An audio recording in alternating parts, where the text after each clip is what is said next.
Pauline Ferrand-Prévot has won almost everything. Olympic champion, multiple world champion, mountain bike legend, road racing icon. Now only one prize remains, the Tour de France Femmes. But standing between her and cycling history is one rider, Demi Vollering, and for the first time, Pauline Ferrand-Prévot may have one huge problem: establishing a standard of versatility the sport had never seen. By 23, she made history as the first cyclist to simultaneously hold the elite world road, cyclocross, and mountain bike jerseys. After dominating the off-road world and securing Olympic cross-country gold at the Paris 2024 Games, her attention turned back to the road. In June 2024, Team Visma Bike announced her signing on a 3-year contract built around a single, massive objective. When she left road racing a decade ago, the modern Tour de France Femmes did not exist. For a champion who has won 15 elite world titles across disciplines, this race represents the final, missing chapter in her historic legacy. Standing directly in Pauline's path is Demi Vollering. Vollering forged her career in the high-pressure environment of SD Works, capturing the 2023 Tour de France Femmes and back-to-back Vuelta Femenina titles. In 2025, she secured a record-breaking transfer to FDJ Suez, establishing herself as the center of gravity for the French squad. But her physical dominance on the road tells only half the story. Since joining her new team, Vollering has worked with a sports psychologist, adopting daily mindfulness practices and controlled breathing to manage the weight of expectation. Her public mantra, that pressure is a privilege, defines her modern approach. Observers note a rider who is calmer, more deliberate, and harder to rattle than ever before, making this version of Vollering the most dangerous yet. On the road, this matchup is defined by a sharp contrast in physical weaponry. Pauline Ferrand-Prévot holds the advantage on the steepest gradients, capable of unleashing explosive surges on double-digit slopes. Her decades of off-road racing translate into elite instinctual bike handling on technical descents. But Demi Vollering counters with superior sustained power, particularly in the race against the clock, where she routinely distances pure climbers. On flatter terrain, Vollering's tactical patience and punchy sprint finish give her the edge in a reduced group.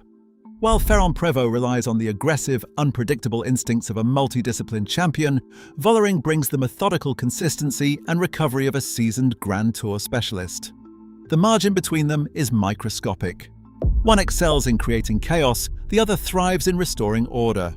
This balance of opposing strengths leaves their looming duel completely unpredictable, where a single second on a descent or a time trial could decide everything. Fresh off her overall victory at the Giro d'Italia Women, Pauline Ferrand-Prévot sits at number 12, having recovered from a June respiratory infection to finish 4th at La Flèche Wallonne.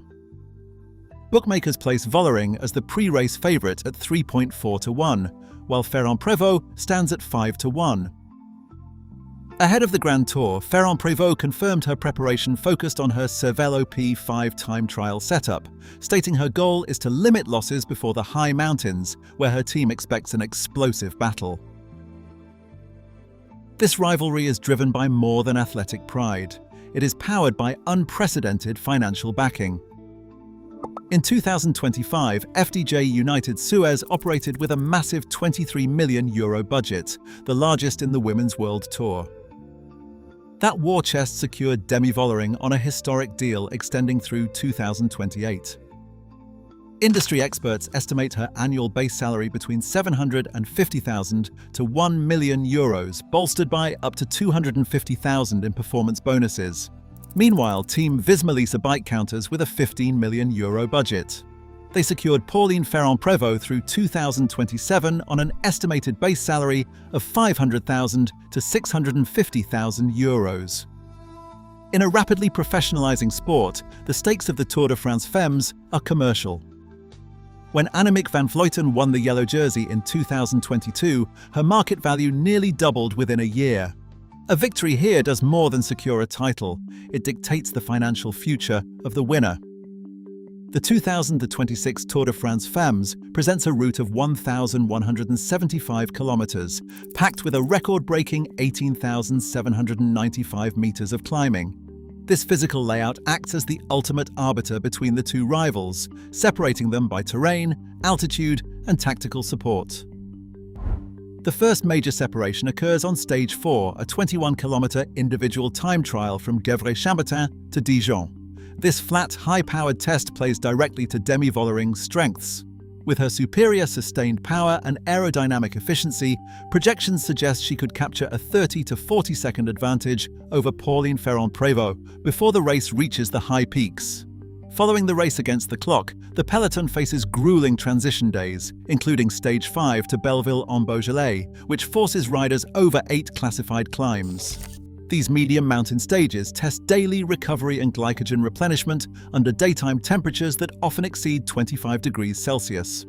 To counter her time trial deficit, Ferrand-Prévot must strike back on the high-altitude mountain stages, culminating in the Stage 7 Queen Stage to Mont Ventoux. This grueling 146.8-kilometer day ends with a legendary 15.7-kilometer climb, averaging an 8.8% gradient, soaring into thin air and exposed wind. This is where Ferrand-Prévot's explosive climbing power, measured at over 5 watts per kilogram, can fracture the race. If she can launch a decisive long-range attack on these double-digit slopes, she has the physical capacity to wipe out Vollering's buffer. Yet individual strength alone will not decide the yellow jersey. Team control is the invisible hand of this race. FDJ Suze possesses the budget and depth to deploy a suffocating mountain train, pacing Vollering through the high-altitude valleys. Meanwhile, Visma Bike must protect Ferrand-Prévot from early tactical traps. With intermediate bonus seconds scattered across the route and a short, explosive finale in Nice on Stage 9, the yellow jersey will require a flawless calculation of team support and physiological preservation. Standing 1.73 meters tall and weighing a confirmed 55 kilograms, Demi Vollering is built for sustained power. Her lab-tested VO2 max of 5.8 liters per minute ranks among the highest in the peloton, driving a confirmed functional threshold power of 260 watts. Across a multi-day tour, this massive aerobic engine allows Vollering to absorb repeated brutal threshold efforts. Pauline Ferrand-Prévot counters with a lighter, more explosive profile. Standing 1.70 meters tall, her post-2025 weight of approximately 57 kilograms is estimated to yield a peak climbing output of 5.04 watts per kilogram. While Vollering's confirmed threshold gives her the time trial edge, Ferrand-Prévot's estimated 6.23 watts per kilogram on short, steep ramps makes her the most explosive threat on double-digit gradients. Beyond the raw numbers, the daily reality of a grand tour forces these athletes to manage intense physical and logistical challenges. Off the bike, Pauline operates with quiet privacy, recently recovering from a mid-season respiratory illness and addressing public discussions surrounding her training weight loss. Demi is more outward, sharing her routine of breathing exercises and mindfulness on social media. But during a grueling multi-day race, practical survival takes over. When nature calls, the peloton either agrees on a temporary neutral zone to stop, or riders must relieve themselves on the move. Under the summer heat, enduring these relentless logistics defines the path to the yellow jersey. This matchup represents a collision of two distinct philosophies with career-defining stakes. A victory for Pauline Ferrand-Prévot completes one of cycling's greatest comebacks, securing her place as an incomparable, multidiscipline legend. A triumph for Demi Vollering solidifies her absolute generational dominance, proving her methodical calm can dismantle raw, explosive power. Beyond individual glory, this battle raises the sport itself, proving women's professional cycling now generates the high-stakes athletic drama that defines an era. As the start line approaches, the final question remains unanswered. Which champion truly holds the higher ceiling when the yellow jersey is on the line? The battle for yellow is no longer just a race. It is the defining collision of two cycling eras. As the pressure builds, only one icon will claim the crown. But the ultimate victor is the sport itself. Who is your pick for the jersey? Let us know below.